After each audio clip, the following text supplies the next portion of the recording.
And that is your girl, Miss K. If this is your first time coming across my channel, welcome. Please be sure to subscribe if you like the vibe and hit that notification bell so you know when I upload more videos like this one. Today, guys, I'm going to be finishing and completing my recaps for The Best Man, the final chapters. I have to be honest, I'm very frustrated right now, so I do apologize for not having, the energy that I normally have. Um, I was supposed to have come on since 10:15, and I just had a lot of issues. It was the internet was acting slow, my phone's acting slow, email, everything was just acting slow.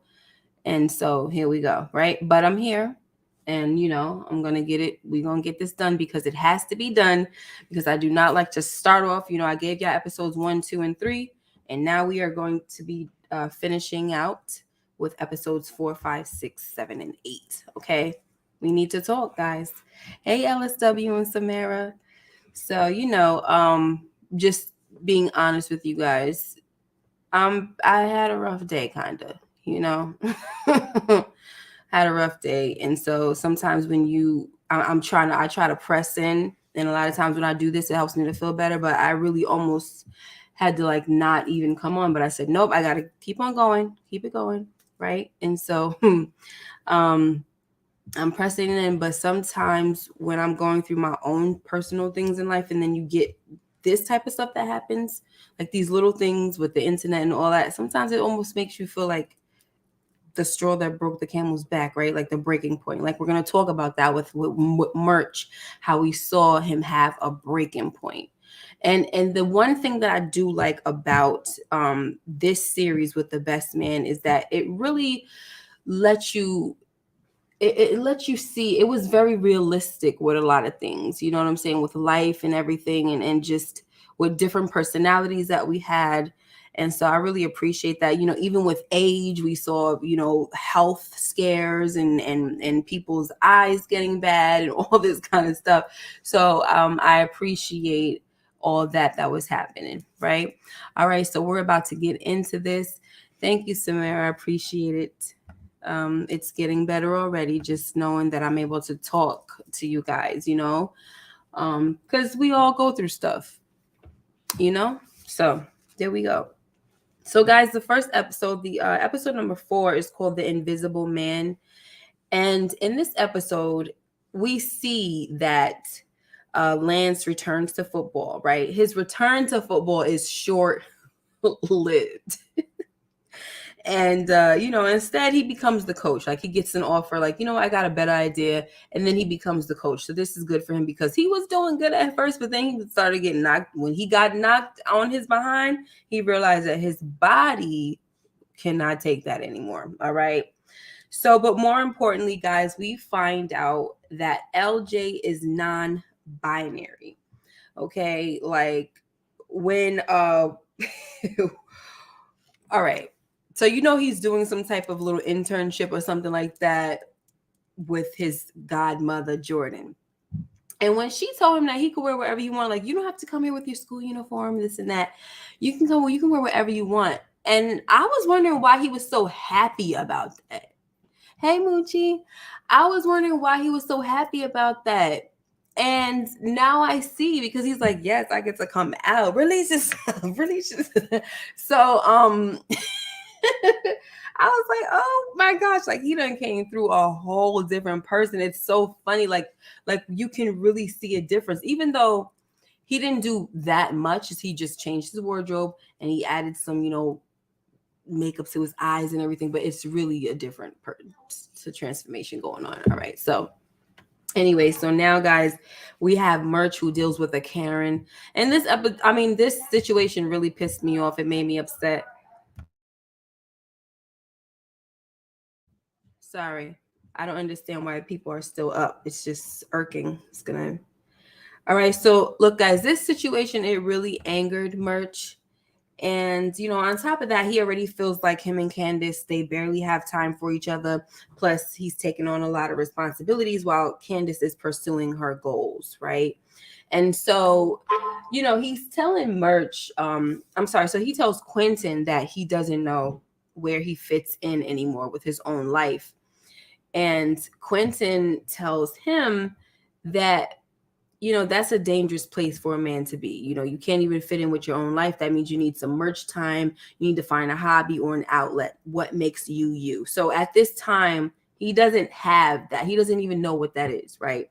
So after the whole Karen incident, Merch later on tells Quentin that the situation made him so angry that he just kept playing these different scenarios in his head and, things that he wanted to do in that situation, but none of them was a good thing, right? So clearly he probably wanted to get physical. And Merch said, I'm sorry, not Merch. Quentin was like, yeah, I would have choked that out or whatever. And then he's like, nah, I wouldn't have did that, but at least I would have kicked the dog. I'm like, for real, shoot, do something.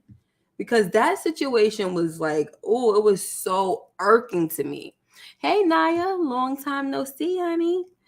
So LSW says, thank goodness Merch was able to keep it together. Yeah. And then when he came home and told Candace about it, he was like, everything was okay. Because their oldest daughter, Keisha, she suffers from really bad anxiety. And so, he was like, it was nothing that was too triggering or something like that. He said, but everything is okay. She handled it fine. And I made it home alive. And she was like, that's not funny. He was like, I'm not joking. Like, for real. Like, how could she even say that's not funny? Because it's not a joke. That's a fact. Stuff is dangerous out here getting approached by an officer. It's not protecting and serving. You can't assume that they're all going to protect and serve. You know what I'm saying? So guys, since we are on Merch, we're going to also go into Candace right now. And so we see that Candace, she's working on her dissertation, and her dissertation advisor hates her topic, right? And so, they just can't see eye to eye. Now, one thing that I will tell you guys is I have finally met with my chairperson. So she's there. I guess their school is calling the dissertation advisor the advisor, right? But for my school, we call that person a chairperson. So I finally met with my chair. And before this, when I was watching her go through this, I was like, Lord, I was already praying, because I've heard of stories like this where your chair is just not, like, they'll try to change everything and this and that. And I had the meeting with my chair, and thank God it went well. There are a few things that I do need to change, but it's nothing crazy. My topic is going to be staying the same. She actually told me that she admires what I'm trying to do with my topic. So I appreciated that. And in case you guys are wondering, my topic is on why people choose to leave their churches, because now a lot of research is showing us that there's a lot of church decline. A lot of people are not going to church. And this is actually before COVID. There's so many reasons why people stopped going to church. They got church hurt and all of that. So that's one of the things that I want to I want to find out and do. That's what I'm doing my research on. Plus we have, so now she's telling me that I can't just focus on the members, since my degree is going to be in organizational leadership, education, and organizational leadership. I have to focus on a leadership lens. So now I gotta also interview pastors and stuff like that. So anyway, enough about me, guys. This is just me touching base with you guys, because this hit home for me. A lot of things on here hit home for me. I could talk to y'all about this part, but the other things I can't really get into too much. But yeah. Thank you, LSW. So now, she's dealing with this, and I was really feeling very bad, because it's a lot. And plus it takes a lot away from your family. Like, you see what's going on with her as she's getting this doctorate degree. She's doesn't have a lot of time for her family. Her and Merch are not getting that time in with each other, that one-on-one time and everything. So it's a huge sacrifice for yourself, and it's a huge sacrifice on the family as well. But people got to come together, and they got to see that it's just temporary, right? And nobody should be selfish. So we did see that Merch was very supportive of Candace in this as well. So now Candace, who's so very tired of her freaking dissertation advisor, she goes to Dr. Temple, and she asks him to take a look at her paper. And after his feedback, since his feedback was more receptive, she asked him to be her advisor. And he was like, I'm not going to be any easier, but he will take it on. He did accept to be her advisor. So she was very happy about that. Okay, now also, guys, we see in this episode that Quentin spoiled his daughter. She keeps asking him to buy her expensive bags, even though Shelby tells him that he needs to stop trying to be her friend. Okay, now one thing that I will have to say about this is first, let's talk about the obvious. In the episode when him and Shelby got married, we saw a little girl who was kind of brown skin. Okay, now they done changed the little girl. She lighter, she got the green eyes like him and stuff like that. And it's whatever, but I just had to point that out. Okay, let's try to keep it consistent with the casting, please. I can't stand that. Another thing that I can't stand is when there's families that they don't really look alike. Like, of course, you're not going to expect actors to look alike, but why you have children that look mixed when your daddy is chocolate and the mother is brown as well? Like, what the heck is going on? Mia is a brown, she's a brown skinned woman, right? And Morris Chestnut is chocolate, Lance is chocolate, and they have these light skinned daughters that look mixed. You could have a light skinned child now, don't get me wrong, but these girls look mixed. That's all I'm saying. Like, can we keep it consistent, honey? We ain't got time to be guessing if your mother's grandmother is white and all of that, because that can happen too. We ain't got time for that. Keep it consistent. But anyway, so in this situation, hello Savannah.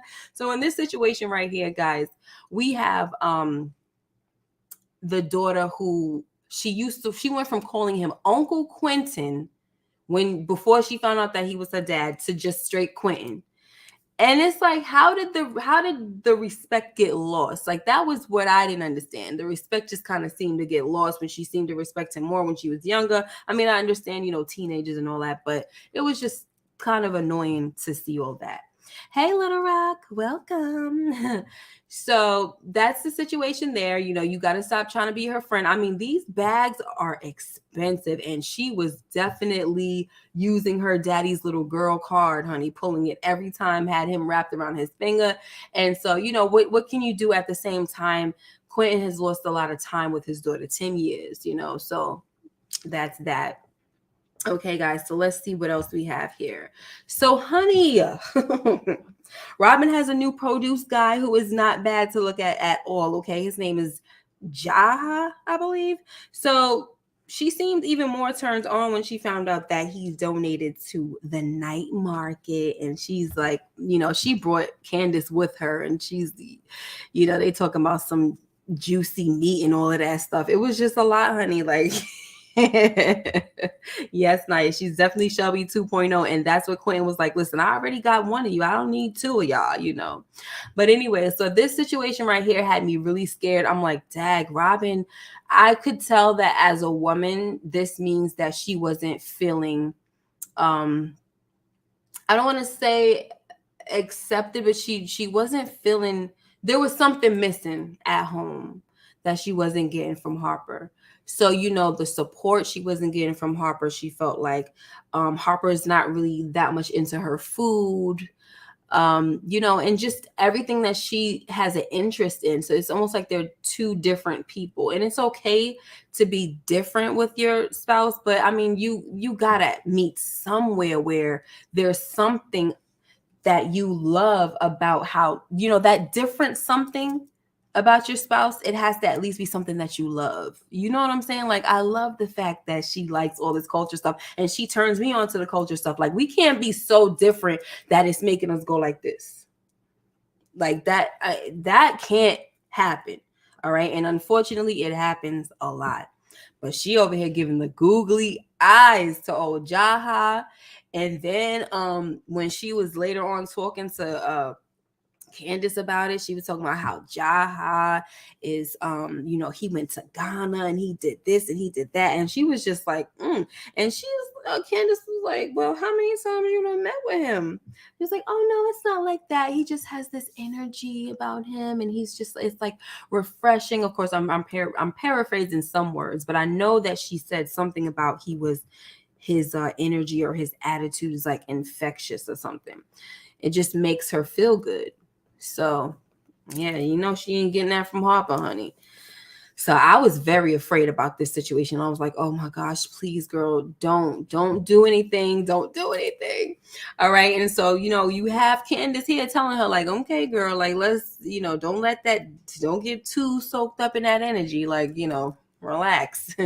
She's like, okay, mom. Shoot, listen, that food, I don't know how her food tastes, but the way when she went and bought that food to Jaha and how he was just like like he was tearing it up. It looked like her food is good. Her daughter likes her food.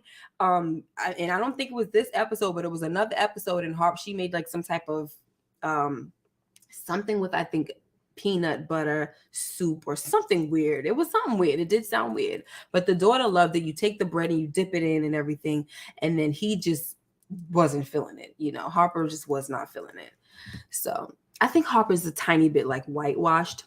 You know what I mean? So, and I think that's why when they finally had that argument at the end, those were the words that was coming out of their mouths and everything, because, he calling her a fake Kunta Kinte, African, this and that. And she calls him her Uncle Tom and all of that.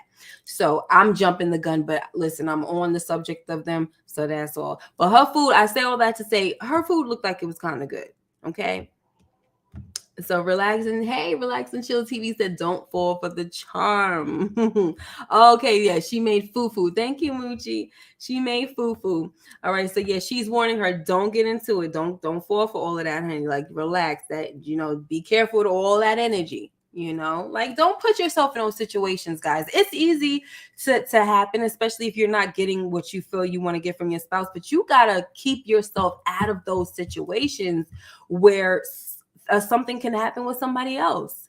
Like you have to keep yourself out of those situations. We're going to talk about that a little later when it comes to Harper and freaking Jordan. All right. So now we have this situation where Merch, he ran into the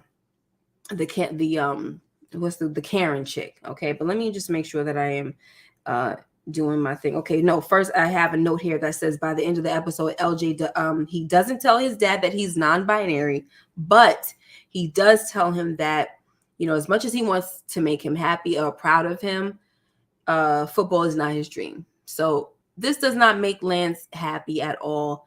And one thing that pissed me off about Lance a little bit is that he just didn't, aside from the whole non-binary thing, he still was trying to shove football down his son's throat. And it's like, did he not just tell you that he's not interested? Like, stop. You already lived your dream. So it's not even like you're trying to live through your child, live your dreams through your child. You know what I'm saying? You did it. You were a superstar at it. Your son, that's not him. So can you respect that? Like, don't try to live vicariously through your children. And I don't feel like he was trying to do that, but I don't understand why he was trying to push football on him. Maybe at a point in time, LJ did love football, but not the way the father loves football, right? So yes, we are going to talk about that, Samara. Harper is very self-absorbed. Okay, so like I said, we also see that Merch runs into the Karen, and he has all these scenarios playing in his head about how to confront her, but after all is said and done, he doesn't do anything. He just walks by her because every scenario played out bad for him. And I was really hoping that at the end of it, he would have really did something. He would have confronted her, did something, but he did absolutely nothing. And I was so dissatisfied with this situation. Oh my gosh, so dissatisfied. I wanted him to do something. Like, I thought he went to law school or something like that. Am I bugging, guys? Like, from the movie and everything, I thought that he was like the law student of everyone. And I thought that he, with this situation, he would have used his law degree to do something. I mean, especially if you ran into the chick again. But, maybe I'm bugging. I don't know. But anyway, that's neither here nor there. The point is that I was very annoyed and I did not like the way the situation played out, where he did absolutely nothing about the Karen situation. And I think they got it on. Did they get it on video? Because I think that's the only thing I don't like when I don't do episode by episode, like one recap of an episode, because I can forget certain things. So I'm trying to figure out if Quentin told him that it was actually on video. But anyway, guys, so at the end, we see Merch, and he is watching this. He's kind of like watching the news a little bit, and he sees about the whole situation where Lance is not going to be doing, his whole return to football is over, very short lived, right? But then he also sees an MMA fight, right, or a kickboxing.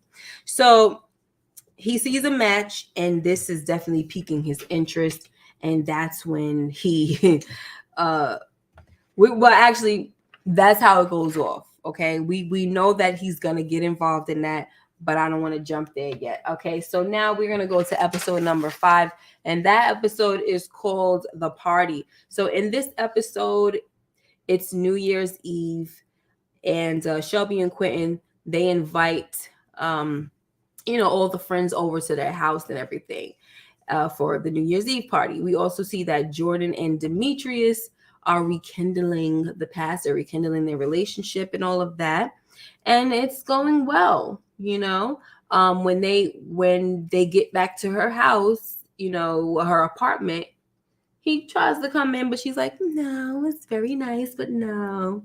And so we know that eventually he gets to come in, right? I think this is later on in the episode when after the whole New Year's party, he actually comes in. All right. So now for the past few weeks, guys, Merch has been going to the kickboxing class, and his trainer thinks that he's good enough to compete, right? So that's what he does, because he's like, no, listen, I came here to blow off some steam. I didn't get involved in this to compete.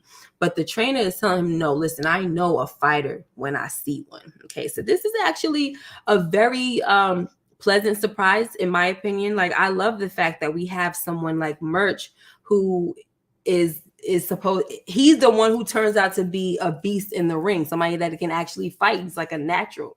So I think that was such a great little it was a nice surprise for us, a nice little flip, right?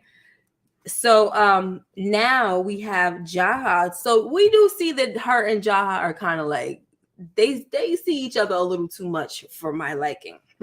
So Jaha, he brings Robin to this spot where she can open her dream, like pay what you can or pay as you go restaurant, right? And so she asks Harper to call the realtor for her and get on it as soon as possible because she wants to buy it. It does turn out to be an expensive place, right? But she still tells him that it's something she really wants. And then she said it needs to happen today because you can't hear what Harper is saying over the phone, but he's saying, can I do it after lunch? And she said, yeah, fine, after lunch, as long as you do it today, right?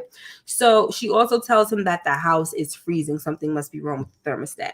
All right. So next, guys, everyone knows that LJ is non-binary, but Lance.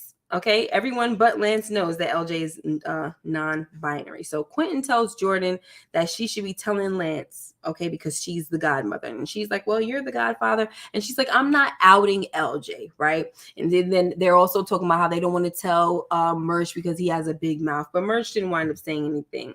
Okay, so later during the party, guys. Oh, I want to say something really quickly about this whole scene right here, because it was funny the way Quentin was like, what the heck is non-bindering? Like it was like a whole, I kind of feel like with this and the whole LJ situation, it was like they were trying to teach us again. Once again, they're having these teachable moments where they're trying to show us that they're trying to show us the lingo, right? Or the terminology that the members of the LGBTQ community use. So we're learning that, if you don't want to be called a man, you don't want to identify as a man or a woman, non-binary, you can identify as they, them. Okay.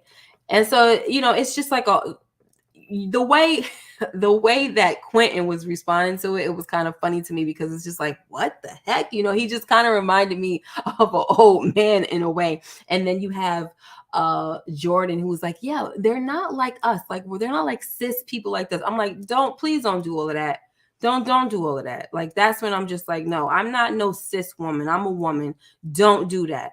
I'm not buying into all that stuff. Okay. Sometimes it's just like, can we just go back to the regular gay stuff where you're just either gay or lesbian, you know. I mean, come on, what the heck is all of this they them stuff? It's so confusing to the point where it's like you want us to be accepting, but at the same time you're making other people uncomfortable. Like, how isn't that like backwards and a little hypocritical? And I'm not trying to offend anybody that's in the LGBTQ, and you know, I know some people, the people that follow me on here are a part of that community. I'm not trying to come down to you. I'm talking about the fact that it's actually confusing to other people, makes other people uncomfortable, but you don't care about that. And I'm not saying you guys, whoever's watching it, I'm not saying, I'm talking about us. Like, I mean, I'm talking about other people who are going so hard to find all of this, like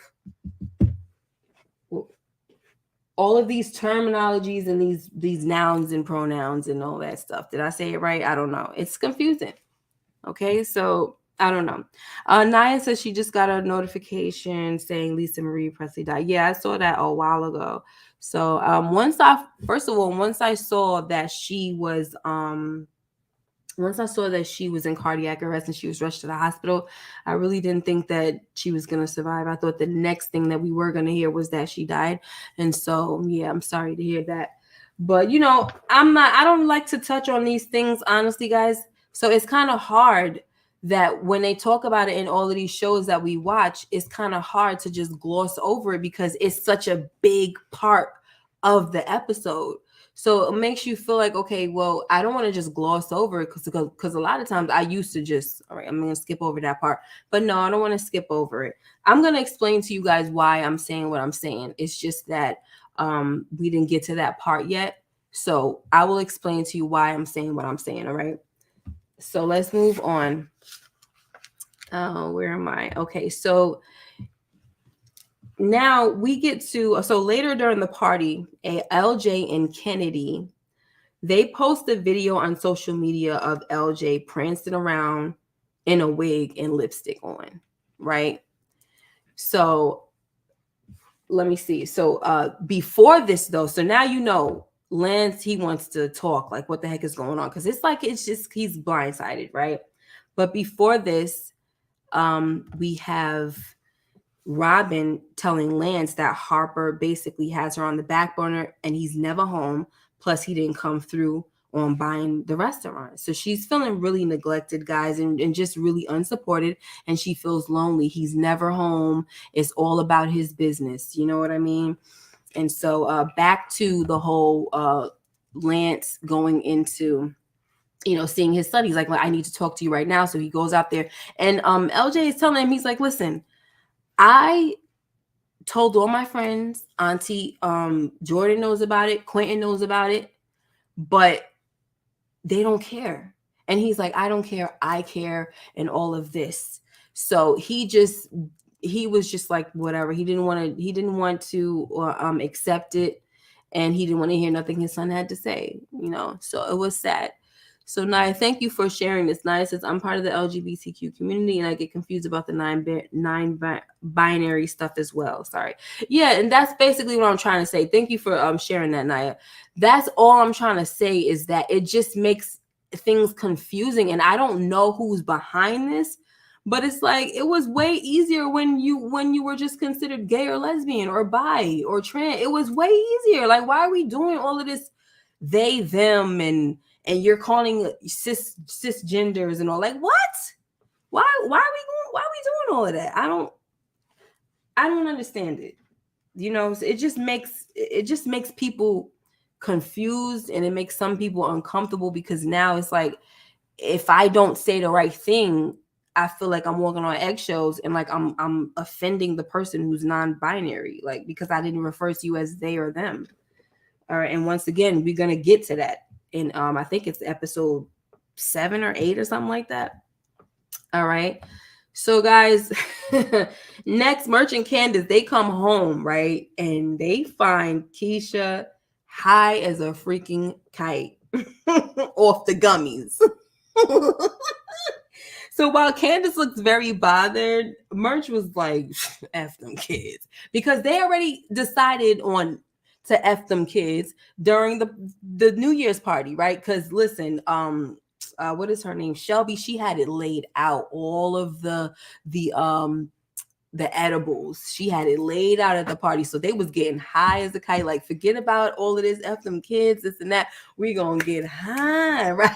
So they was high, they was dancing, and it seemed like they were the only ones that were high at the party. But they really, I don't want to say they needed it, but it seems like they needed to let loose, okay? Because they just did. They're going through a lot. There is a lot of tension going on with them. And I really love them. I love this couple. But she just feels really bad because we know her topic is that because her daughter has this high anxiety, she's trying to figure out something. You know, she's into the plant-based things and natural remedies and stuff. And she's trying to figure out a plant-based drug that will help with anxiety. So unfortunately, that's where she's running into an issue with her dissertation advisor at that time. All right, guys. So now we're in episode number 6, and it's called An American Marriage. So the trailer for Harper's movie comes out, guys, and Murch is bothered. Like, he is seeing this dude who's playing him, and he's not feeling it. He's looking like a straight sucker, okay? Now we're going to move on and talk about how Robin, she tells Harper that he doesn't support her, right? She says that Harper expects her to have faith in her when he barely has a concept of an idea, but when it comes to her, he has zero faith. So now they go to marriage counseling, and Robin says that she doesn't think she's enough for Harper because he always wants more. Okay, he always wants more, and like he's just always reaching for something else. So the therapist asks Robin if she has ever vocalized these things, and she tells the therapist that she doesn't want to be a nag. So she's kind of kept those things to herself. And so the therapist was like, well, we can't expect our partners to be mind readers and then be mad when they're not. You know, so Harper says, yeah, I'm not a mind reader. And Robin was like, well, I'm not either, but I consider you. And listen, the way she was when she finally did vocalize herself, I loved her word choices. I really did. So she says, I consider you, I think of you. And so he says, I know that I haven't been, doing the best, but I'm trying to do better. I'm going to do better.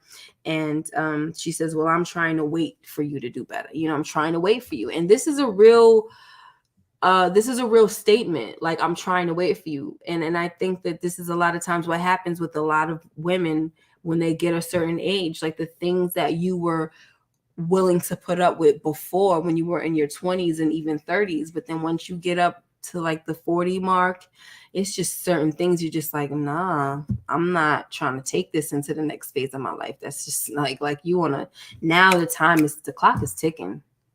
And I don't think a lot of men seem to understand that or heed to those warnings until you're actually out the door. So unfortunately, that's the lesson that Harper had to learn. And I honestly don't even know if he even learned it, So let's see where we're at now. So Murch and Candace, guys, they're finally getting it in. Okay. They're fitting sex into their schedule, and it has to happen first thing in the morning. So I really like how Candace has said, you know what? It's been crazy in my house. And we got to do something. I may be tired, but I'm going to freaking set an alarm and we're going to get it in before we start the day. That's how you got to do it. You got to get it in when you get it where you fit in. Okay. So next, guys, Murch, he does not show up to the fellas poker game. Remember, when they started this thing, they were like, hey, can we start doing this? I think it was like after the pandemic. So like, can we start doing this more often? And so he's telling, he didn't show up. So he FaceTime in, and he tells Harper that he's not going to the premiere. Then he's like, enjoy. And then he hung up. So on the other side of that, guys, we see that he's really dealing with this thing really hard. That premiere has really torn him up, guys. And, I'm sorry, not the premiere, the trailer. He's really taking the trailer hard.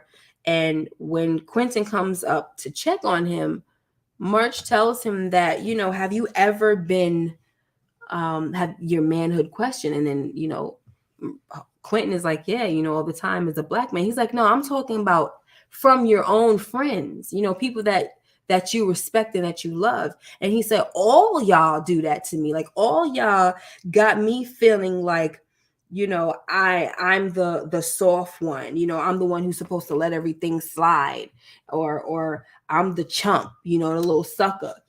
And I have to tell you guys, this really made me like tear up, like for real. Like, I was really, I mean, I'm not a man, but I felt his pain. Like, I was empathizing with him, because you kind of see what kind of person he is.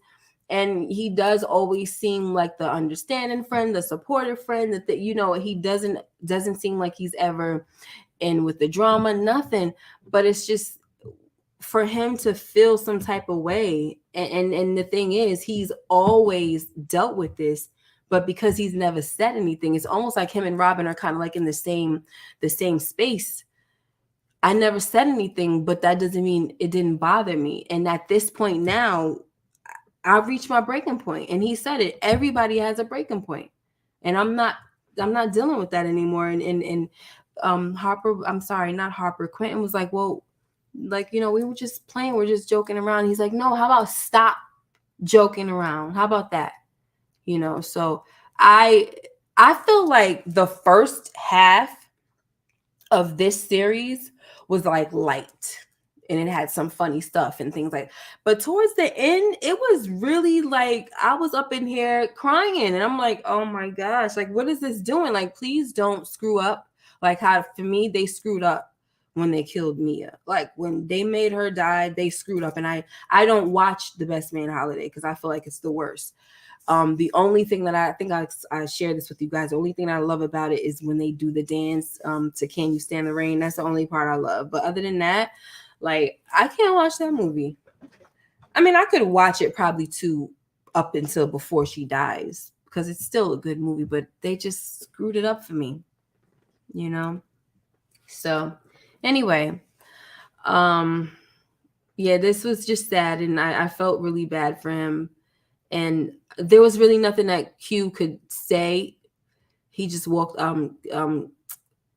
what's his name here? Merch just walked away, and Q was just there. And I love Q too, because, he's very sensitive to what's going on with his friends. And one thing about Q, even though I teased before that he kind of, from the first movie, Best Man, he seemed like he used to try to stir the pot, but he is very intuitive to what's going on. And he also offers up some good advice, right? So let's move on, guys. So Jordan's eyesight is leaving her, guys. But so Shelby tells her, look, you need to go to the doctor. I already made you an appointment, girl. So Jordan says, okay, I'll go to the doctor, but I need you to look into a company that Demetrius is involved in. So once Shelby does this, she finds out that the company is a shell company, which is the second largest investor in private prisons in the U.S. So now guys, that Jordan is done with Demetrius after this. Okay. Now, one thing that I will say about that whole situation is when Demetrius finally explained his part, I wasn't sure how to feel about it, because the way he tried to explain it was that was his way of kind of like doing something for his people. And I was just like, well, could you explain? Because I'm not sure. I don't understand. Like, are you saying that as a black man in the prison system, you're going to be trying to do, like, you're going to have programs in the prison? Like, what? But see, we would never know, because she just didn't want to hear it. The fact that he was a part of a prison system was just like, oh, well, I just can't. I mean, I don't know really how to feel about this, because you mean a black man can't work in a prison system? I mean, there are some criminals. There are black criminals. So you're not a bad person if you work in a prison system. I don't, I guess the fact that this company invests in making more prisons is what made it bad, right? If he was a warden in a prison, it probably would be different. But the fact that he is behind the making of these companies, that's what makes it bad. So I get that part. But I don't know what his side of the story was, and I kind of just wanted her to let him explain it because I just was curious. All right. But anyway, so that's that. As far as I'm concerned, Jordan has her faults too, so I don't really know. I'm gonna tell y'all about that later. So now we get to the premiere night, guys, and it is awkward as heck. Okay, first of all, let me mention that Harper and his wife Robin have come up with a compromise because she was asked to be somewhere this night as well, but she was saying, "How about I come to the premiere, but I don't go to the after party because she's gonna go to her little situation after that as well." Okay, but now when we get to like the sex scene between Jordan's character and Harper's character, now everybody is sitting there very uncomfortable. But look at Jordan's face. Jordan is not uncomfortable. I'm telling you, her character, honestly, it really rubs me the wrong way. Like she started out very like I'm like, oh, okay, look at Nia Long in this role looking all cute and like her wardrobe was everything to me. But then as we got toward the end and the things that was going on, I just was like, I don't like how I feel like she's always playing Harper so close. I do not like that. Okay, he's a married man. Why the heck are you always playing him so freaking close? Even on the like the pictures, like for like if you look at the picture of the like the best man and then the best man holiday and then the best man chapter, she's always like right in the middle between him and what's her name, between him and Robin, and then and during the premiere she's sitting next to him. Why are you sitting next to him? Why you can't find somebody else to sit next to? Why couldn't you sit next to Lance? Because those are your god kids and stuff. It just irked me. I don't know how y'all feel about that, but I was really irked by her character in this particular series, to be honest. So yeah, like I said, the night of premiere was pretty awkward, and you know people were feeling uncomfortable and things like that. When the kids saw the lady who played Mia, they were like, "I miss mom." Okay, so now we have Lance telling Jordan to back off because you know he's like, you're not his mother. And she's like, their mother. He was like, his mother. She said, their mother. Like, are you seriously gonna sit here and argue over, y'all talking about something serious and you want to argue pronouns? Really? He cannot call this young man his son? I mean, pick your battles, Jordan, for real. So that's why he said, how about you work on, because she said, you need to work on being more accepting. And he said, you need to work on staying the F out of it or whatever. Backing off, he says. So, you know, that's that. Because listen, while this whole thing was going on, whatchamacallit was out there on the he was on the dance floor.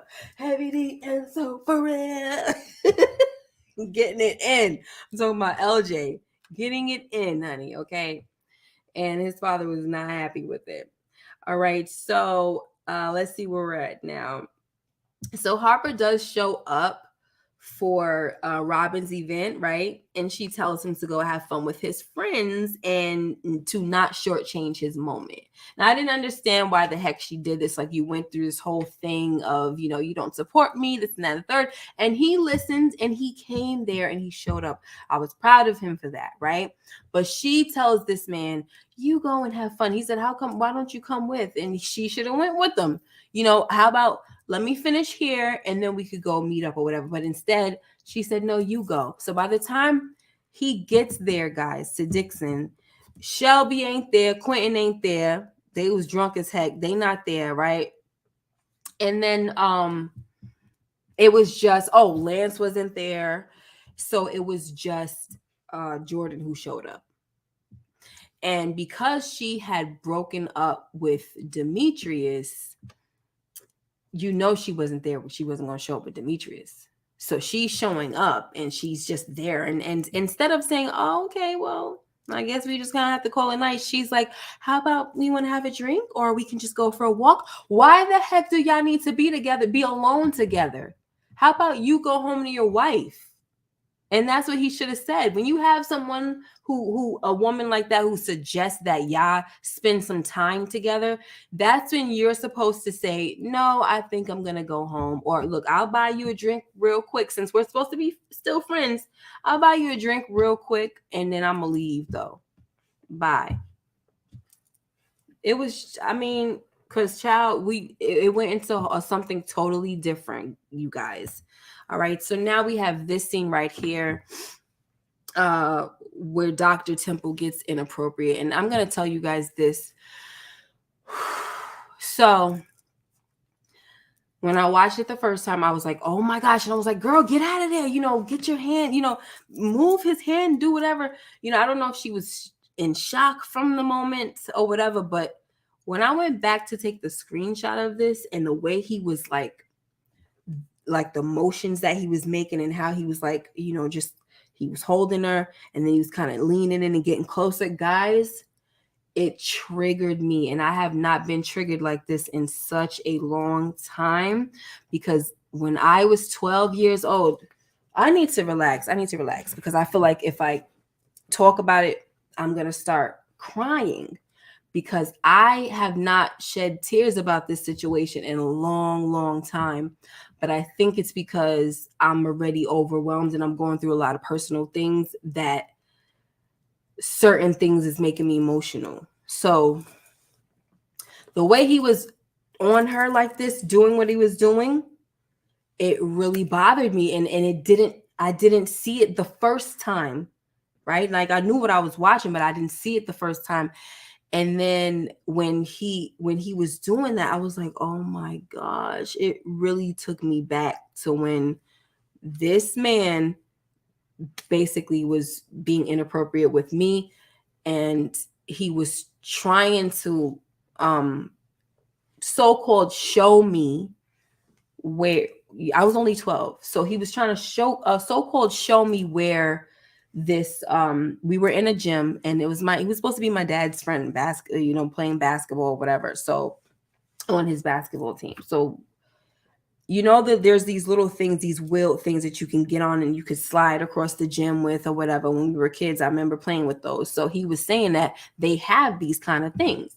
And there's a room where you can go into, or you can knock on the door or whatever, and the guy's gonna come out and he has all that equipment. So when we went to the room, he was like, do you hear him? He usually plays music. So he gets behind me as if I can't hear myself.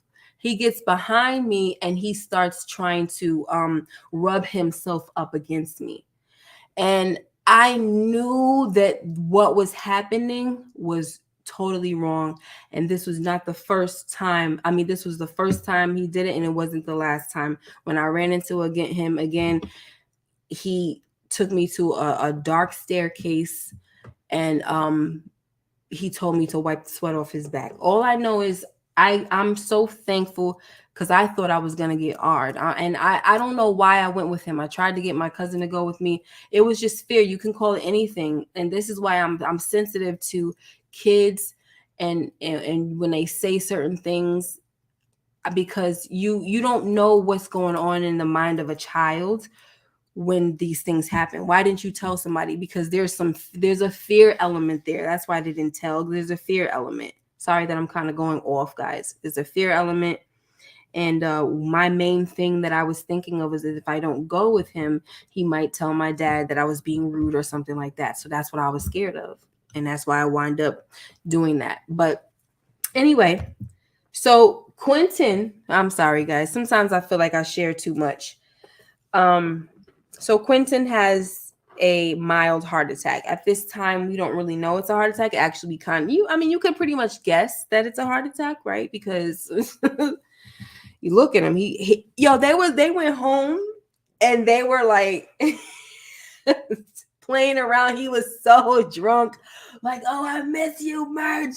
Hub loves you, right? And so he was like all up on the staircase and everything, like, you better not let me go and all of this. So when he finally comes down, he falls and he's like grabbing his chest and everything. And of course, his wife is thinking that it's a joke at first, but she sees that this is serious.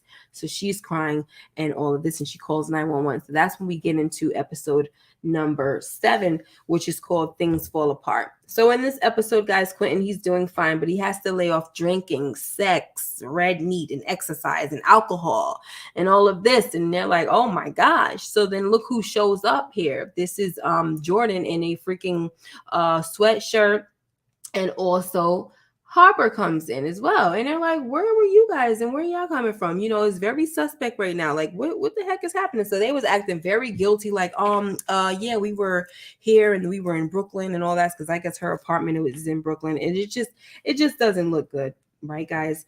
So anyway, guys, Jordan is also told in this episode that she might be pregnant. And even after hearing this, she still breaks up with Darius. So this is, I think, I jumped the gun. In this episode, she broke up with Darius. All right. So now we have where my girl, Robin, she tells Harper that she's been invited to be a guest chef in Ghana for the summer. Okay. And here's what I have to say about this. When I went back and I heard some of the episodes, and she was talking about how what's his name, went to Ghana and this and that. I was like, wait a minute, did she want to go to Ghana because of Jaha? Like, let me find out. Jaha is in Ghana, but then again, no, because during the scene, she was saying, oh, we're all gonna go there for the summer. And Harper's like, did you say we? Like, it's like you can't, it's just so sad, because it's like, yeah, why can't she have this moment? Why are you giving a hard time to this woman? Like she said, I always have been supportive. Whatever you want, I'm there. So yes, if I'm saying that I want us to all go and we could afford it, we can afford to go. The movie did well and all of this, we can afford to go. Why can't you? What's the issue? So he tried to make it seem like he was all well with it and everything, but she was like, no, I know your tone, So anyway, guys, so merch is going viral. All right, one of these kids got a hold of him in one of his kickboxing matches, and child, they're just loving it. And he's like, no, I will be taking this phone. So he goes to his office and he tries to like delete the videos and everything of this kid, that the kid has in the phone. But also, we also see that Candace ran into her own problem, where a mother, I guess, that is getting tutored by Keisha. She's upset because Keisha shared like the dissertation topic, and she's like, you're teaching the kids that this is okay, this and that.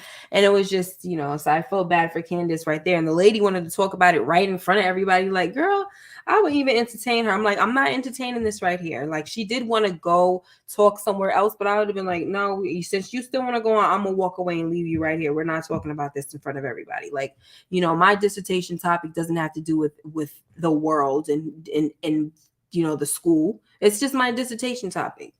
All right. So Quentin, he lashes out at Shelby, and he tells her that maybe she's bad for his health because he never had any problems before he married her. And he's just, he's hurting her feelings because, look, she's trying, like she's trying to make him cabbage, all the food. He doesn't like any of the food, by the way, that she's been making him, but she's trying. She wants to keep him away from cigarettes. I mean, not from cigarettes, alcohol. And also she threw away his Cubans. No, she sold his Cuban cigars. So he's really upset about that. But when they were, being lovey-dovey with each other, she was like checking his pulse while they were kissing and stuff, and it pissed him off. So he's like, you know what? He lashed out at her. And it was like, that was mean, that was so totally uncalled for. All right. So next we have LJ, and he is donating his things to a woman's shelter. And when they get into it, he says something very mean. He says that sometimes he wishes that it was Lance who died instead of his mother. So I was like, Dad, that's real. That's really mean, but this was like kind of their last conversation after this before stuff started to hit the fan. Okay. So next we have Shelby. She tells Jordan that I don't have the picture for this, but she tells Jordan that she knows something happened between her and Harper the night of the premiere. And then she tells her that she likes Robin. So if something happened between Jordan and Harper, she better take it to the grave. Okay. So next we have during this time we have a flashback. So right after she talks about that, say whatever happened between y'all, take it to the grave. During this time, we go back to the flashback to the night of the premiere. And the reason why I say go back to the flashback is because during this episode, that's what was going on. Between scenes, we kept getting these little flashbacks going back to the night of the premiere, and it was showing us everything that Jordan and Harper were doing.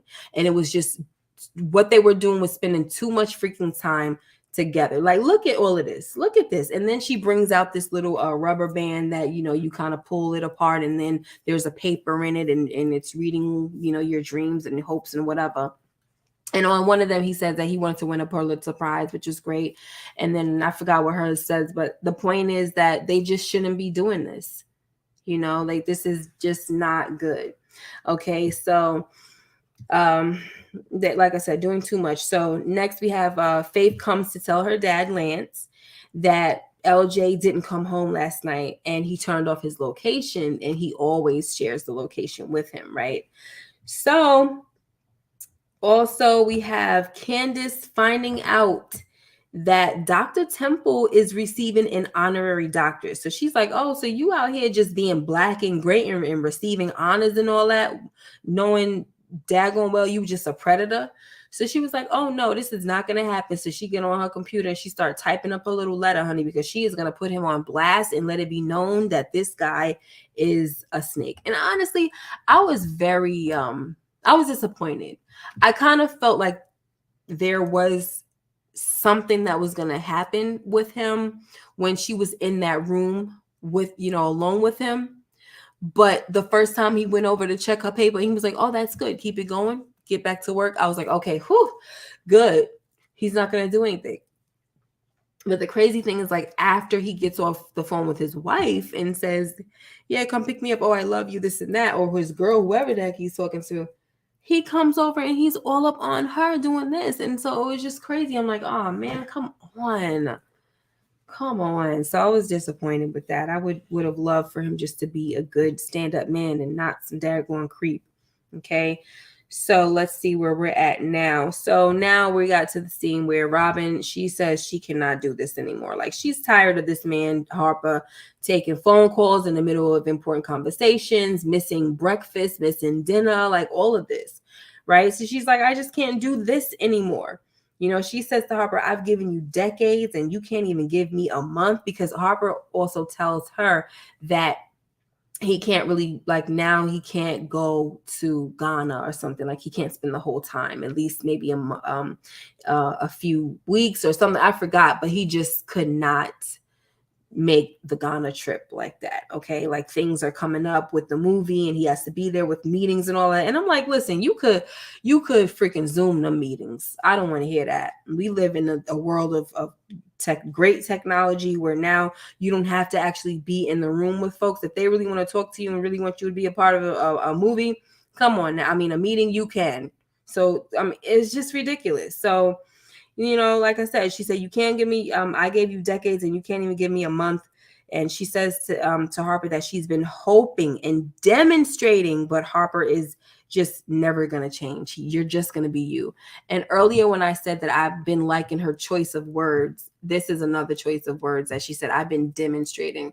And so she's basically saying, like, I've actually been trying to show you how to love, how I want you to love me, and all of this. I'm trying to, it's not like it's not like I'm just asking you and I'm not giving it to you as well. I'm giving it to you and I'm showing you what I want and how I want it to be. And you're not reciprocating. And that's the problem, right? So Keisha and Kelly next. Keisha and Kelly, they see their dad going viral on TikTok. And so they show the video of Merch fighting a kickboxing match. And so Candace goes down there, guys. She gets down there quick. So first, she seems like she was very concerned. You see the boys are down there too, because obviously they must have found out about it, because Merch wasn't telling no daggone body. So as soon as they saw this, they were there ringside at the daggone match.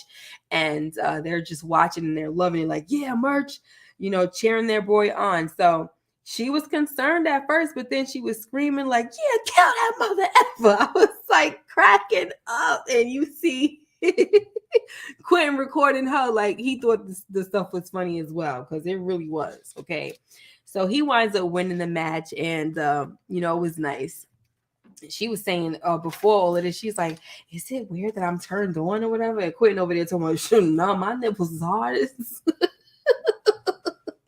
That was funny. So anyway, during this time also, there's a text that comes through. Somebody texts Lance, and he says that none of LJ's friends have heard from him. So we find out that LJ is really missing this time, right? So next we have Candace finally tells Merch what Dr. Temple did, and he was very angry, like he was ready to, do his moves on him. And honestly, guys, I wanted Merch not to do his moves on Dr. Temple or nothing like that, but I really wanted him to do moves on somebody. Like, let somebody outside piss him off so he could demonstrate. But it never happened. It's okay. That's good. All right. But, she tells him that she just wants his love. I don't need your anger. I just need your love. So, he apologizes, that it happened. And he's like, I'm supposed to protect you, But he says, look, how about this? Let's promise each other that when we ask each other, how's it going? Like, how are you? We're going to tell the truth. Okay. So in the last scene, guys, Robin asks Harper what really happened the night of the premiere, because she's been thinking and she had to put so many things together. Like, first of all, when the heart attack happened, obviously they were home, so they weren't there at Dixon's. And was Lance there, and was Demetrius there? Like, who was there? And so before he can really answer the question, that's when the text comes in from Lance saying that LJ is missing. Can everybody come over? All right, guys. So we're in home stretch. We reached to episode number 8, and this is called Pieces of Us. Okay. And the episode starts off with a flashback of Mia, and she's singing because she just finished giving birth to LJ. And I do appreciate them making sure that Monica Calhoun remained a part of the cast, and she was a part of some of the scenes. I really appreciate that. Okay, so she's singing and all that, and then you have Lance going to the grave, and he's just like, he doesn't know what to do, right? So now throughout this episode, guys, the crew, they rally together, and they rally at Lance's house, and he has to answer a couple of questions as well. Okay, so they go to Kennedy comes to the house. I mean, she comes to the group and she tells them, listen, there's someone that I know, and I'm sorry I should have told you guys before. It's one of LJ's friends. So they go find this friend, and the friend's name is Lex. And this is what I was talking about before when I was saying that it's very confusing with the whole the pronouns and stuff, the non-binary thing and everything. And the kid, when he said his friends, his siblings miss him and they're worried about him, Lex was like, excuse me, whose friends, whose siblings are worried about him? And it really pissed me off, because I'm like, really, at this time right now, you want to argue pronouns? You want him to correctly state what LJ refers to himself as? That it's not the time for that. Okay. He hasn't even come around to it yet. So that's the part that was just like, are you kidding me? Like, this is a serious thing right now. Nobody knows where this kid is. And they're over here talking about he could possibly be dead somewhere, because one of the cops was saying, kids like him, they tend to harm themselves. They have a higher chance. So it was just like, really, why? All right. So anyway, so the cop had already told him, listen, stay off the police scanner, stay off the radio and all that. I know you have one. You need to stay off of it. Unfortunately, he didn't listen. And while Lance was still in those people's house or on their porch, she called. She's like, Lance, and she's panicking. Jordan, she's panicking because she heard that they found a body that was very, the description kind of very similar to LJ, same, like, I guess the body type, tall, black, between the age of 17 19, that they found someone dead by S. Okay. And they were just panicking. And it was one of those moments like, oh my gosh, just had you on your toes. Like, please, I know you're not gonna do this. Please don't do this to Lance. Please don't do this to Lance. He already lost his wife. Please do not do this. Like, I was like, oh my gosh, what's happening here? So they found out that it wasn't him, and we were like, oh, thank God. So then after that, Jordan, she steps out, she goes to get some waters for them, and when she comes back, she gets a call, and she finds out that she's not pregnant. So now she's pretty sad about it, because she thought that, this was a one time in her life where she was not planning anything, but she was willing to accept it. Okay, like, I didn't plan to be a mother, but it was a challenge that I was ready to take on, a responsibility that I was ready to take on, right? Because I just have to. And, she tells Lance that this would have been her last, just as she feels like it's her last chance of being a mom. So it was kind of sad. I did feel bad for her with that. These actors are just, my gosh, they're just so freaking great. Man, they're great. So LJ is found, guys. And, the father comes in, and he's like, listen, when he found him, I wish that he would have just ran and just like, oh, son, like, I was so concerned about you. But no, fathers don't do that. But he did let him know that I do love you, and I'm sorry that it took me a while to come around and all this stuff. So I like this conversation between them, and he's just needs help to accept him and everything. So they hug it out and all that. So now we have 4 months later, guys, and we see that Robin, they're basically in here. I'm not gonna skip it. I'm sorry, because I almost jumped right into it, guys. But let me say this first, okay? Robin and Harper are going through a divorce settlement, okay? But during this meeting, when everything seemed to go smooth and everything, it seemed like Harper was like, yes, they can have this, they can have that. I just want everything to be smooth. I don't want nothing to disrupt my daughter's life and everything like that. But unfortunately, he's blindsided by Robin, because she's telling him that she's moving to Ghana with the child. I was I wasn't on board with this as well. I was against this. I was like, this is not what you do. This is not what you do. You're going to take this man's child to a whole nother country. I mean, come on now. That's not right. Yes, Harper is a selfish guy. Absolutely. But I need to talk about what she's doing right now is wrong. Okay. And it has nothing to do with, oh, you never supported me, this and that. Why the heck are you trying to move all the way to a whole nother daggone country, like another continent? Africa is mad far. Okay, so that was just it just wasn't a good thing. It was a serious, it was a serious blindside. So he was like not feeling it. So what he did was he wound up filing for custody without telling her. So now they're doing tit for tat, and Murch warned him that things could get ugly with this. So just, do whatever is best for your daughter, do whatever you can do to work things out, right? So now Robin comes up in, I think this is, I don't know whose house this is that they're in. I don't forgot, but it might be Quentin's house. So they come up in there, and she's like, what the heck? Like, did you file for custody without telling me? And they start arguing, they going off and everything. And she's like, I'm not a character in your book. You're selfish. Because he was telling her that she's selfish. She said, are you kidding me? You wrote the book on selfish.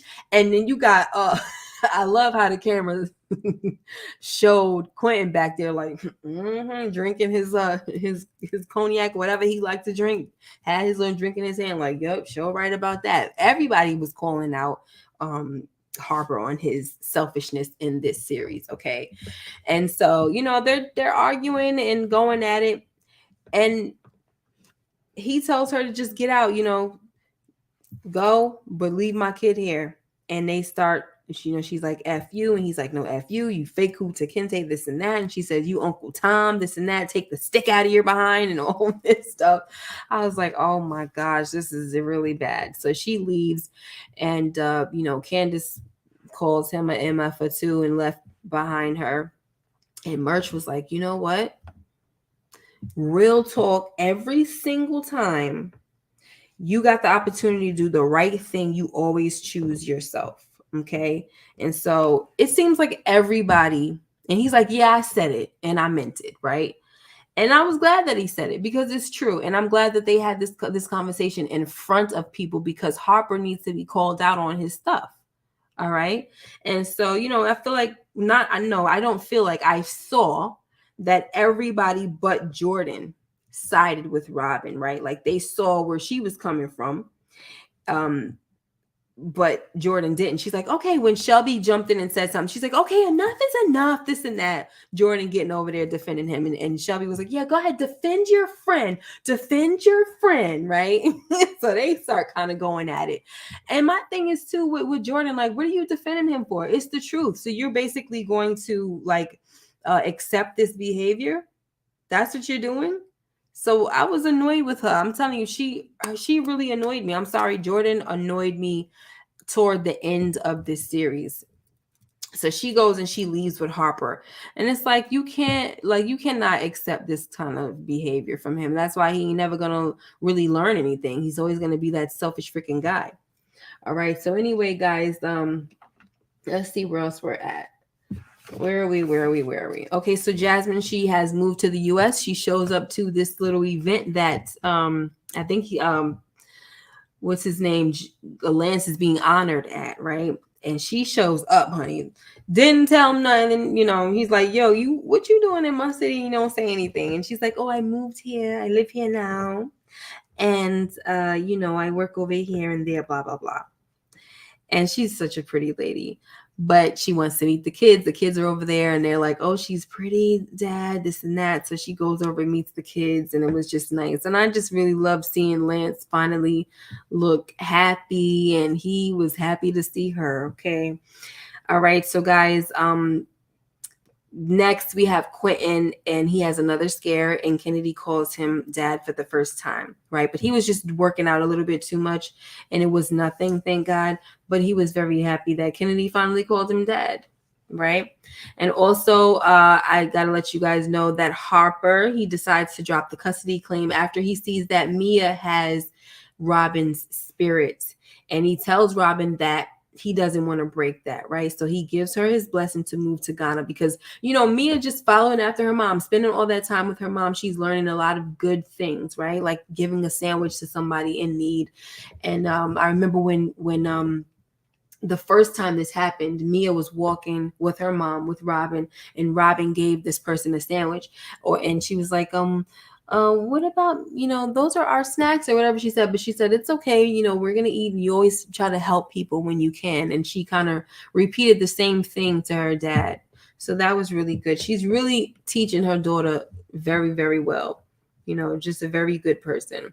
All right. So also we have that Quentin apologizes to Shelby for how he's been acting lately. Like he tried to, after his whole scare, he tried to have rose petals and everything on the floor for her and all of that, which is really cute. But he was burning all the food, like the cauliflower and all the food that she's been trying to make for him. He's burning all of that up. And he was kind of like in tears trying to tell her all these things. Like, I don't know what's happening to me anymore. But I do know that I love you and I'm sorry. I know you've been trying to do all these things, but I haven't been treating you the way I should be treating you. And I know that you're just doing it because you love me, right? So that was nice that he apologized, because he shouldn't have lashed out on, at her. Okay, so I didn't have the screenshots for those, so I just had to say that. Also, guys, it was very sad, guys, when Robin and Mia left. That was another sad thing. And then he was begging, because the daughter was like, please, Daddy, come with us. And so that's when he started begging Robin to stay, but it was just too late. you know. And I felt bad. I honestly, the crazy thing is that I was even saying, hoping that Robin would change her mind at the last minute. And even the time when he was sitting there by himself in the house and it was like dark outside now, and then there was like a knock at the door, I was hoping that that was her and the baby, but it wasn't, you know. But it's what's done is done, you know. She had to make her decision there. She knows that he ain't gonna change. She tried, and it don't make no sense to go through all of this and make these plans and then don't go through with it, because just, she knows him. He wasn't going to change. But I really do love the fact that the guys came together. You know, that was them knocking at the door, and he was just sitting there wallowing in his sorrows, right? But I just love when they came by to support him, and they set up the poker game, the table with the food and drinks. They had a nice little system. You know, you had Merch over there putting the food together, uh, Quentin doing the drinks, and then you had Lance setting up the table and stuff. And they was just very silent when they came in and did whatever they had to do. It was just like, okay, now we need a fourth. Come on, let's go. You know, and then they just started with their jokes. I really love the friendship that these people have. I don't really hear about too many friends like this in real life, and I love to see it on TV. Like once in a while I hear about a group of friends like this, once in a while, but this is really, really, really beautiful. Okay, so we also have Jordan. She finally quits her job. Like she was at a meeting. She's sitting at the head of the table. You know, she's a boss chick. She's sitting at the head of the daggone table, and every freaking person is saying, "Oh, we need to do this. We need to do that. We have this. We have that. We have that." I'm like, what the heck? How the heck can anyone take that? Just everyone just coming at you left and right, left and right. Anyway, so she quits her job and walks the heck out, honey. But then she tells Harper about it, and he's like, I can't believe you quit, whatever. But she did say that she does have some other things in the works that she's doing. So it's not like she really, you know, quit that type of work, but she's doing something that's not going to just be taking, you know, her whole life, basically, you know, just pulling me and stretching me all over the daggone place. And she also tells him that, you know, he needs time to heal, because it looks like he was trying to press up on her, because during that night, during the premiere night, they were kissing and stuff like that. And it looked like something could have definitely happened that night.